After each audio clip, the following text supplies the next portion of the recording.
अस्सलाम वालेकुम व्यूअर्स। मेरा नाम अदनान अहमद है। मैं ऑटिज्म ट्रेनर हूँ। मैं ऑटिस्टिक बच्चों को थेरेपीज देता हूँ और उनके पेरेंट्स को भी सिखाता हूँ कि कैसे घर पर बैठकर वो अपने बच्चों को थेरेपीज दें। ये माशाल्लाह दाऊद बच्चा है। इसको चंद महीने हो गए मेरे पास आए हुए। हफ्ते में ये माशाल्लाह 2 दिन आती हैं। तो अल्हम्दुलिल्लाह इसकी भी काफ़ी हद तक इम्प्रूव हुआ है। बाकी भी इसकी इम्प्रूव की गुंजाइश है। अब आप ये देखें, जब मैं कहता हूँ ना आइडल सिटिंग, आज जो मेरा लेक्चर है वो मुख्तलिफ डिफरेंट है। उसमें आज मैं आपको बताऊंगा स्टिमिंग डिसऑर्डर पर। तो स्टिमिंग डिसऑर्डर जो बच्चे के होते हैं वो उसमें क्या होता है कि बच्चा जब आइडल्स, पहले तो मैं कहता हूँ एबीए थेरेपी में स्टार्ट में बच्चे को आप सिटिंग विद टॉयज कराएं और फिर सिटिंग विदाउट टॉयज कराएं और उसके बाद सिटिंग विद टॉयज में आपकी प्रेजेंस में भी बच्चा सिटिंग विद टॉय बैठे, आपकी एब्सेंस में भी आप कमरे में मौजूद ना हो फिर भी सिटिंग विद टॉय बैठे। और इसी तरह से जो है सिटिंग विदाउट टॉय, जिसको मैं आइडल सिटिंग कहता हूँ कहते हैं, तो उस आइडल सिटिंग में भी बच्चा यानी आपकी प्रेजेंस में भी अच्छा आपकी कंप्लायंस करे बैठे चेयर पे और आपकी एब्सेंस में भी विदाउट टॉय बैठे।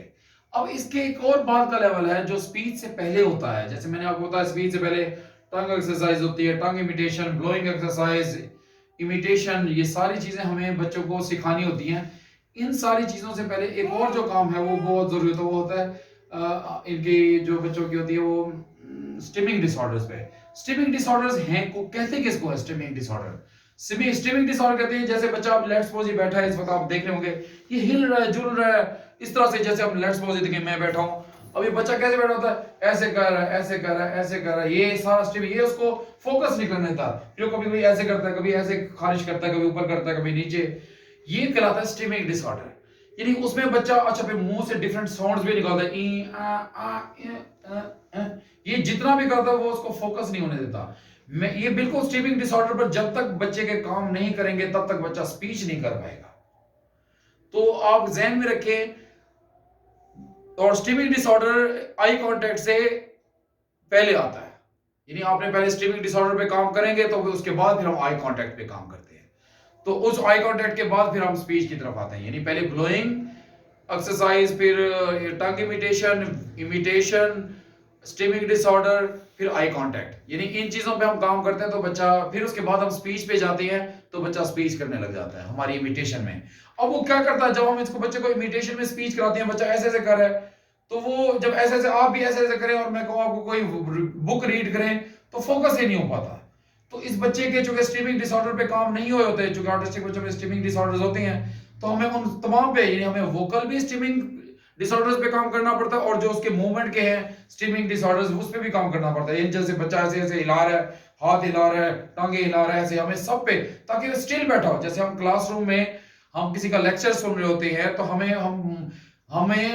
फोकस कर रहे होते हैं, हम घर में पढ़ रहे होते हैं तो हमारी इवन पाँव तक भी स्लीप हो जाता है, स्लीपी हो जाता है, हमें पता भी नहीं चलता कि भाई यार सो गया, क्योंकि हम उसमें खोए हुए होते हैं जो हम चीज रीडिंग कर रहे हैं, जो हम अंडरस्टैंड करने चाह रहे हैं।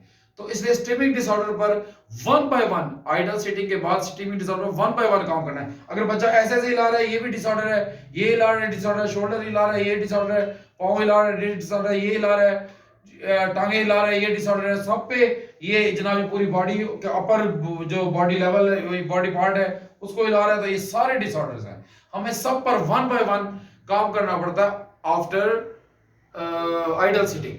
तो अब ये देखिएगा माशाल्लाह, इसकी मैंने आइडल सिटिंग इस बच्चे की जो है वो खत्म की है। अब ये देखिएगा, अभी ये देखें, अभी ये अगर ये हिलेगा, अभी ये हिला, आराम से बैठो। यानी आपने उसको जब जब बच्चा हिले, अभी तो इस पे मैंने चूंकि काम करा चुका, मैं चाहता हूं ये हिले। जब ये हिलेगा, हिलो नहीं, हाथ आर्म नहीं लाओ, आपने वो टैप भी करना है उसको मना नहीं करो, पीछे के बैठो। वो थोड़ा सा ऐसे होता है, कभी ऐसे होता है, कभी ऐसे होता है। हमें तमाम डिसऑर्डर्स पे, ये स्टिमिंग डिसऑर्डर पे वन बाय वन काम, ताकि वो डिसिप्लिन से बैठे और बैठ सकते हैं बच्चे। नहीं लो ना, अब देखो सारा उसने ऐसे कर दिया, ये घबरा नहीं लो, ऐसे आप बार बार बार बार। अगर आप स्टिमिंग डिसऑर्डर पर काम नहीं कर पाएंगे, बच्चा स्पीच नहीं कर पाता। इसलिए नॉन वर्बल बच्चों के लिए स्टिमिंग डिसऑर्डर पर काम करना बहुत जरूरी है। ये है नॉन वर्बल बच्चों के लिए। ये स्टिमिंग डिसऑर्डर वर्बल बच्चों में भी काम आता है, लेकिन वो चूंकि पहले से वर्बल हो चुके होते हैं, इसलिए उनको स्पीच पे को वो यानी स्पीच तो उनकी आई भी होती है, इसलिए स्ट्रीमिंग डिसऑर्डर पर हम काम कर लेते हैं, लेकिन स्पीच तो उनकी पहले से होती है। लेकिन नॉन वर्बल बच्चों की चूंकि स्पीच नहीं होती, इसलिए स्ट्रीमिंग डिसऑर्डर पर काम करना बहुत जरूरी है। उसके बाद फिर हम स्पीच पे जाते हैं, तो फिर बच्चे इमिटेशन में स्पीच करते हैं, अदरवाइज नहीं करते। तो ये इतना इंपॉर्टेंट है। मुंह नहीं लाओ, अब जबान को है रोटेट करना, ये पाँव नहीं लाओ, ये देखिए ये पाँव नहीं ला रहा है, एक एक चीज में ये देखिए अब ये नीचे का अब नहीं लाओ। अब देखिए हर तीसरे सेकंड नहीं लाओ, बार बार जहां जिस चीज बॉडी के पार्ट पर वो हिलाएगा आपने उसको वहीं से रोक दें। चूंकि मैं तो इसके स्ट्रीमिंग डिसऑर्डर पर एक एक करके सारों पे काम कर चुका हूं, तो आप कलेक्टिवली भी कर सकते हैं, एक एक पे आप, इसलिए मैं कलेक्टिवली कर रहा हूं तमाम डिसऑर्डर्स पे। वरना आपने पहले सेपरेटली एक पे काम करना है, नहीं लो सर, सर नहीं लो, हाथ हिला तो हाथ नहीं लो, पहले हाथ पे करना है, फिर सर पे करना है, फिर शोल्डर पे करना है, फिर सर हाथ शोल्डर तीनों कट्टे पे करना है, फिर टांगों पे करना है, फिर टांगों के बाद हाथ शोल्डर सर टांगे, ये सब पे एक एक करके कलेक्टिवली, पहले सेपरेटली फिर कलेक्टिवली काम करना है।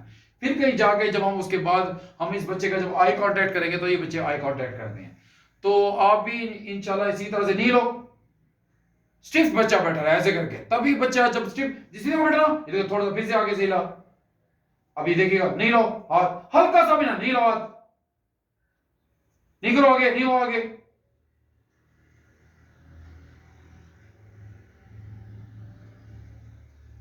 शाबाश।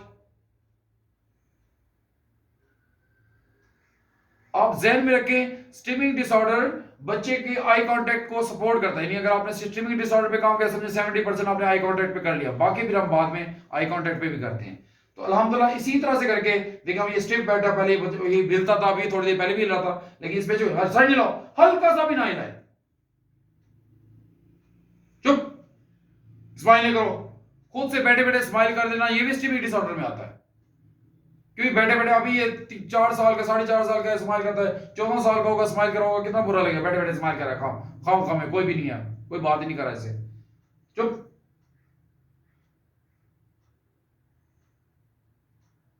नहीं लो, नहीं लो।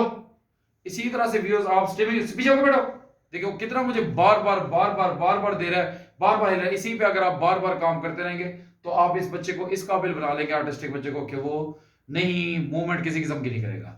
उम्मीद करता हूँ आपको इस वीडियो से भी काफी कुछ लर्न करने को मिला होगा। आप अपना बहुत सा ख्याल रखिएगा। अल्लाह आपका हामी और नासिर है। अल्लाह हाफिज़।